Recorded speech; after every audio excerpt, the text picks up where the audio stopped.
बोलिए. राहुल साहेब, सत्ता स्थापनेसंदर्भात महापालिका निवडणुकांनंतरच्या एकूण सगळ्या हालचालींवर प्रश्न आहेत. केडीएमसी सगळ्यात जास्त चर्चेचा विषय बनला आहे, जिथे मनसेनं शिवसेना शिंदेला त्या गटाला पाठिंबा दर्शवलाय. एक वेगळी आघाडी फॉर्म झालेली आहे. भाजपला सत्तेपासून आणि महापौर पदापासून दूर ठेवण्यासाठी व्यूहरचना आखली गेली. शहकाटशहाचं राजकारण आहे. शहकाशयाच्या राजकारणामध्ये नीतिमत्ता ओंडक्यासारखी वाहून जाऊ नये, एवढंच आमचं म्हणणं आहे. काल या विषयावर एक भूमिका मांडलेली आहे. कल्याण डोंबिवलीत जे घडलं ती महाराष्ट्र नवनिर्माण सेनेच्या संदर्भातली त्यांची पक्षाची भूमिका नाही असं त्यांच्याकडून सांगण्यात आलेलं आहे. स्वतः महाराष्ट्र नवनिर्माण सेनेचे प्रमुख राज ठाकरे ह्यांना सुद्धा ती भूमिका मान्य नाही, ती पक्षाची भूमिका नाही, हे त्यांच्याशी चर्चा झाल्यावरती आमच्या लक्षात आलेलं आहे.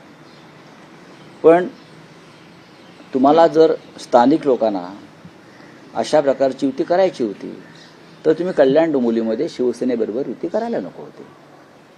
आमची एक भूमिका आहे आणि कठोर आणि कडवट आहे शिंदेच्या बाबतीमध्ये किंवा त्यांच्या गटाच्या बाबतीमध्ये. त्यांनी महाराष्ट्राच्या पाठीमध्ये खंजीर खुपसलेला आहे. भारतीय जनता पक्षाबरोबर तुम्ही दोन पर्याय होते. खरं म्हणजे तिथे शिंदे आणि भाजप एकत्र येऊ शकतात. तिथे तुम्ही एक पाहिलं असेल की महायुती म्हणून ते लढले असं वाटतंय मला माहीत नाही. तिथे शिंदे आणि भाजप महायुती म्हणून एकत्र येऊन सरकार बनवू शकतात. म्हणजे जे काय ते इतरांना त्याच्यामध्ये घुसायचं कारण नव्हतं, हे माझं मत आहे. अर्थात त्यांनी तो निर्णय घेतलेला आहे. कोणत्या पातळीवर घेतला आहे ते त्यांनी सांगितलेलं आहे. त्याच्यावरती आता आम्ही याच्यावरती चर्चा न करता आम्ही अंतर्गत चर्चा करू. राजू पाटील यांनी सांगितलं, राज ठाकरेंना ही भूमिका मान्य असल्याचं त्यांनी सांगितलं, त्यांना सांगूनच हे सगळं झालं. राज ठाकरेंनी त्यांच्या निर्णयाचा फेरविचार करावा आणि आघाडी किंवा त्या गटात सहभागी होण्याचा जो निर्णय आहे तो मागे घ्यावा असं आवाहन तुम्ही करता का? नाही. जेव्हा त्यांच्या पक्षातर्फे सांगण्यात येतं की हा स्थानिक पातळीवरती घेतलेला निर्णय आहे आणि आम्हाला या निर्णयाची आम्हाला कल्पना नाही, हे जेव्हा कोणी सांगतं तेव्हा आम्ही त्यांच्याशी अंतर्गत चर्चा करू. तुमच्या पक्षाचे नगरसेवकांनी देखील प्रस्ताव आलेला असल्याचं मीडियासमोर सांगितलेलं आहे. पक्षश्रेष्ठींना भेटही झालेली आहे. त्या संदर्भात नेमका काय प्रस्ताव आलेला आहे आणि काय तुमच्याकडनं निर्णय झालेला आहे? नाही, आमच्याकडून काही निर्णय झाला नाही. आम्ही अशा प्रस्तावांना केराची टोपली दाखवतो अनेकदा. भारतीय जनता पक्षाबरोबर काही ठिकाणी म्हणजे जिथे अत्यंत अस्थिरता आहे आणि स्टेबिलिटी आहे तिथे आम्ही शिंद्यांबरोबर कदापि जाणार नाही. इतर जर काही पर्याय उपलब्ध असतील तर त्या संदर्भात पक्षप्रमुख निर्णय घेतील, पण परस्पर कोणी निर्णय घेणार नाही. रावसाहेब, दोन प्रश्न आहेत. तुम्ही म्हणतात की राज ठाकरेंना या निर्णयाची कल्पना नव्हती, स्थानिक पातळीवर हा निर्णय झाला, पण जी माहिती मिळते आहे ही सत्ता स्थापन किंवा ही आघाडी होण्याआधी मुंबईतच डॉक्टर श्रीकांत शिंदे यांच्याबरोबर मनसे नेत्यांच्या 2 बैठका पार पडल्या, ज्या बैठकीत राजू पाटील, संदीप देशपांडे असे पक्षाचे नेते उपस्थित होते. राज ठाकरे यांना याची पूर्ण कल्पना होती की नेमकं स्थानिक स्तरावर होतंय काय, तर असं कसं म्हणता येईल की ही माहिती सन्मान्य उद्धव ठाकरे यांच्याकडे सुद्धा होती. तुम्ही जे सांगताय ही जी माहिती शिवसेना पक्षप्रमुख उद्धव ठाकरे यांनाही होती, पण ते अत्यंत तुम्हाला माहिती आहे त्यांचा स्वभाव. त्यांनी या संदर्भात मलाही ही माहिती दिली की असं असं घडत आहे, असं असं घडत चाललेलं आहे.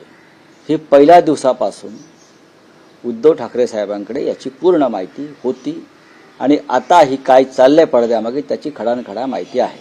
पण मग तेच म्हणतोय की राज ठाकरे म्हणतात की तो स्थानिक स्तरावरचा निर्णय आहे, मला या बाबतीत कल्पना नव्हती, तर मग हा निर्णय आता बदलला जाऊ शकतो? नाही, आता बघा, त्यांचा एक स्वतंत्र पक्ष आहे.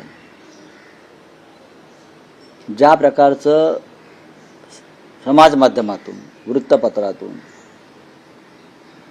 संशयाचं वातावरण निर्माण झालेलं आहे किंवा लोकांच्या मनामध्ये शिंदेविरुद्धचा जो राग आहे मराठी माणसावर, तो पाहिल्यावरती लक्षात येईल की अशा प्रकारची कोणती युती मराठी माणूस मान्य करत नाही. म्हणून मुंबईमध्ये आम्हाला यश का मिळालं? शिंद्यांना धडा शिकवायचा होता, गद्दारांना धडा शिकवायचा होता. म्हणून मुंबईमध्ये यश मिळालं मोठ्या प्रमाणामध्ये. त्यासाठी ठाकरे बंधू एकत्र आले भाजप आणि शिंद्यांचा पराभव करण्यासाठी. आता मला असं सांगण्यात आलं की काही ठिकाणी शिवसेनेने सुद्धा अशा युत्या केलेल्या आहेत. मला तसं दिसत नाही. कणकवलीमध्ये एक आघाडी स्थापन झाली होती, पण ती निवडणुकीपूर्वी, आणि त्यात सर्व पक्षीय होते. बरोबर ना मी म्हणतोय ते?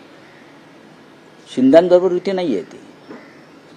एक सर्वपक्षीय आघाडी एका लहानशा नगरपंचायतीसाठी निर्माण झाली, त्याच्यामध्ये शिवसेना सामील झाली.